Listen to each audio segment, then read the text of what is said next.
Hey guys, how you going? So in today's video I'll be showing you how to create a CSS-only drop-down navigation menu. So this is going to work on desktop and mobile devices, and it is a very simple solution which takes advantage of CSS hover states. So the actual CSS file for this is going to be around 45 lines long, so it is a very short and easy solution. So let's go inside this tab right here. This is going to be our final product. As we can see, we have a fairly simple navigation menu with drop-down functionality. So we get a few nice transitions here and there, and once again it's a very simple solution. So let's go inside this tab right here and begin to create that navigation menu. So first, let's go inside the text editor, and the first thing to do is to create a new directory called source. And inside here we can make a new file called nav.css, and this file is going to contain our styles for the navigation menu.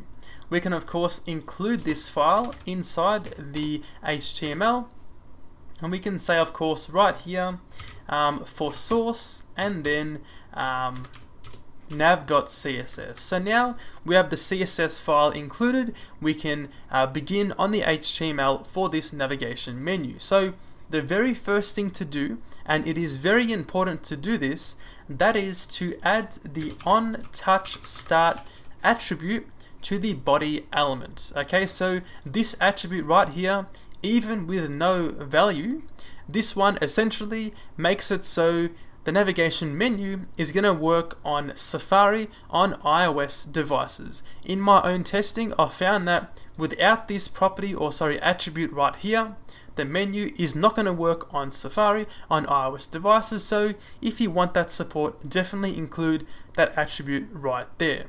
Okay? Anyway, let's move on to the actual HTML for the navigation menu itself. So for this, we're going to be using a nav element with a class of nav, and this one right here is going to be the main wrapper for the entire navigation menu. So basically the big green bar that we saw earlier.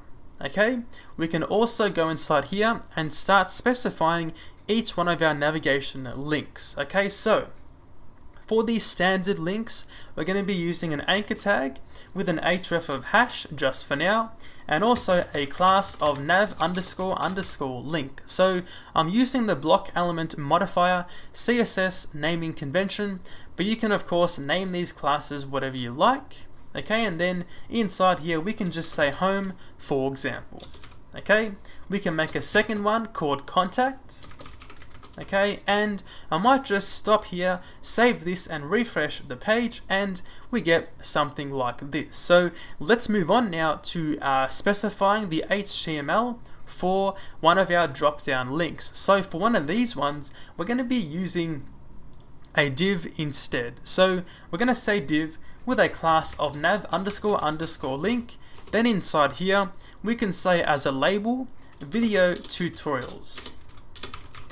Okay, and the reason for a div here is because we want to actually have a nested div down here to specify each one of our menu or our drop-down menu links. Okay, so for this we can make a new div with a class of nav__link-group, so basically just a link group element.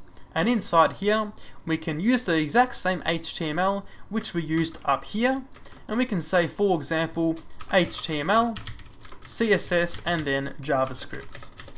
Okay, so now this is going to be all of the markup or the HTML for the navigation menu.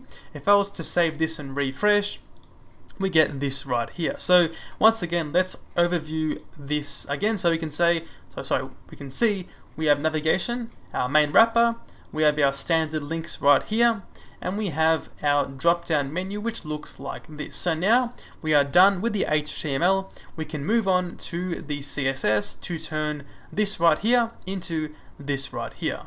Okay, so for the CSS, the first thing to do is to target the main navigation wrapper class. And for this one, we're going to say display and make this flex. The reason for the flex is because we want each one of our links to appear horizontally, one after another. We can also say background color and make this 0, 0, and then 9, 5, 7, 8. That is the decode green color. We can also target the nav and then every element inside the nav. We can say font, make this 500 font weight, 15px font size, and quicksand as the font family. This of course is personal preference. You can make this whatever you like. I might just save this here and refresh the browser, and we can see we get something like this. Okay, so now let's move on to styling up each one of our navigation links. So for this, let's go back inside here and target the nav __ link class. And we're going to firstly be saying here position.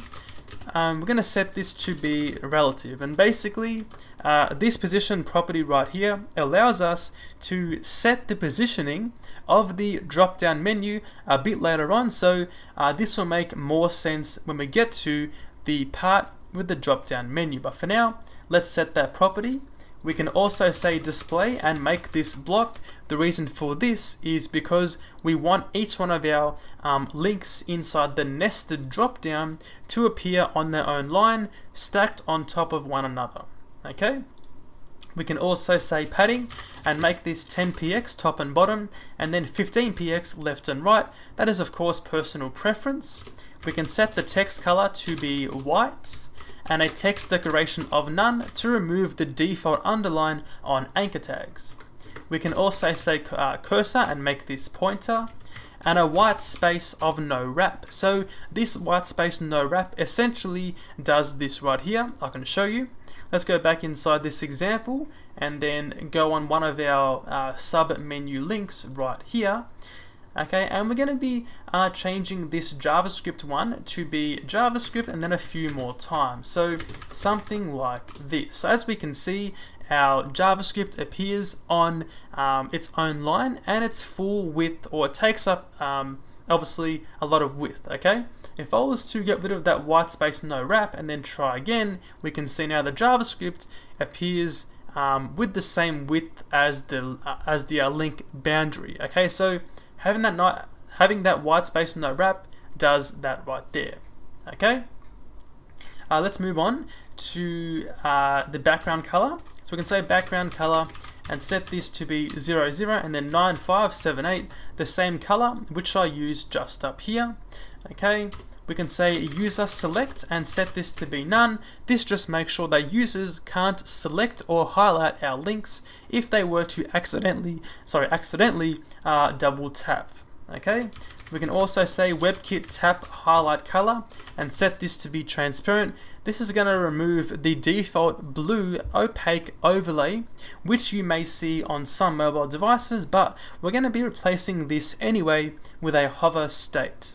We can also say transition and set this to be background dash color at 0.2 seconds. That way, when we change the background color on hover, it can transition nicely at 1/5 of a second. We can also say down here nav link and then colon hover, so hovering over the links. We can say background color and set this to be a darker shade of this green right here. So we can say essentially just 0, 0, 7 and then F66, and that is a darker shade of the green used up here. Let's save this and refresh the page, and we get, let me go back inside the actual example here. Let's refresh and we get this right here. Okay, so we can see our background color changing is working, and it works nicely with a transition. So now let's move on to styling up the sub menu right here. Okay, so for this, we're going to target the nav __ link dash group class. We're going to say min width and set this to be 100%. And what this does right here, I can show you also in this example. If I was to remove that property right here and then hover over, we can see our HTML, CSS and JavaScript is going to be smaller than the width of the wrapper. If I was to include it, we can see it's now flush with the link size up here. So that is what that property does. More importantly, we can set the position of this to be absolute, and this works, as I said, in conjunction with this one right here, and it allows us to have control over where the group is positioned. So we can say top 100% and a left of 0. That way our group is going to appear 100% from the top of one of our links up here, and also 0 pixels from the left. So now saving this and refreshing in this example once again has this result right here. And of course, if I was to go over here now and remove this top 100%, we can see it goes a bit higher, and the same goes for the left. We can see it goes a bit more to the right. So that is what those properties are used for. We can also set a box shadow and set this to be 0, 0, and then 5 pixels, RGBA 0, and then 0, and then 0, and then 0.2. So a nice subtle box shadow behind our group. Okay, let's save this and refresh, and we get this right here. So now we can specify a few properties to have the default state of the dropdown. So basically on page load, we want the opacity of this to be 0 and the visibility to be hidden. That way we can't actually see the dropdown menu.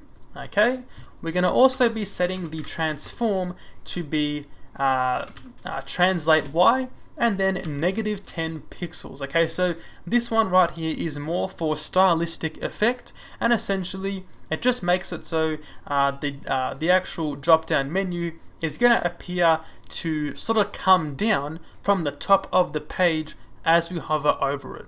Okay, so let's go back inside this example and pay attention to the positioning of the drop down menu. We can see it kind of goes downwards. Okay, so that is what that does. Okay, let's refresh this and we get this right here. We can see our link or our drop down menu is now hidden by default. Okay, so the very last thing to do now is to, of course, make it appear when you hover over our link. So for this, it's very straightforward. We can say nav __ link and then :hover. So basically, when hovering over a standard link, we're going to target the nav link group class, and we're basically just going to be reversing all these 3 properties right here. So I'm going to copy this and set these back to their defaults of 1, and then visible, and then translate Y at 0 pixels. Okay, we're going to also set a transition of opacity at 0.2 seconds, a visibility at 0.2 seconds, and also a transform at 0.2 seconds for a nice transition which takes 1/5 of a second to complete. Let's now save this and then refresh, and now we have our final result right here. So that is how to make a CSS only drop down navigation menu. Thanks for watching, guys, and I'll see you later.